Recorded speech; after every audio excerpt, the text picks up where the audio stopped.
पुरवैया हले हले मोरी माँ के केस संवारे, हिंद महासागर भी जननी के पाँव पखारे।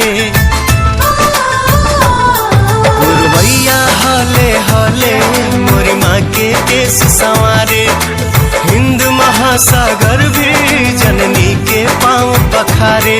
केसरिया हरियर मिलके जहाँ नया रंग बन जाला, जहाँ ईद होली में साथे गले लग के गीत गवाला। रमजान में राम दिवाली अली गुजे आरती साथे अजान। साचो हवे सोना के चिड़ैयन हो हमर देशवा महान। साचो हवे सोना के चिड़ैयन हो हमार देशवा महान। माँ तुझे सलाम, माँ तुझे सलाम, माँ तुझे सलाम, जय जय हिंदुस्तान।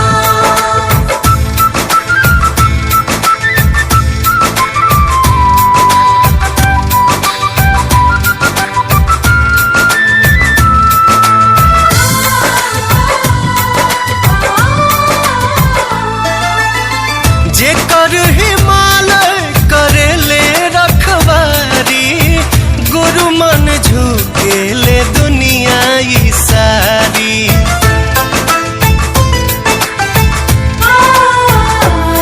जन जन के भाग संवारे जहाँ गंगा यमुना मैया, सरगम के सुर में बोले जहाँ हरियर फूल पतैया। लहर लहर लहराला हरदम गजब तिरंगा सान।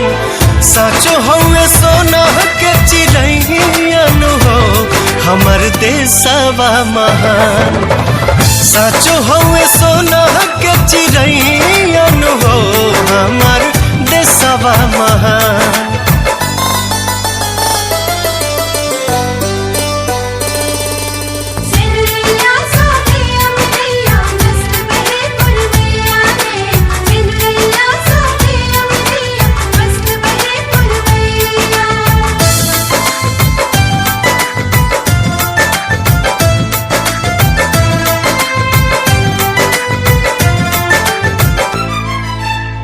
पुण्य भूमि धरती के गजबे बहार हो, देव तो भी आके जहवा ले ले अवतार हो।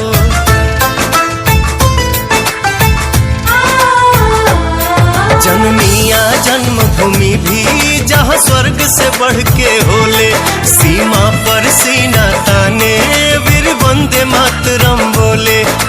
वीर जवान कुर्बान करेले हंसते हंसत जान। सच हवे सोना के चिड़ैयन हो हमर देशवा महान।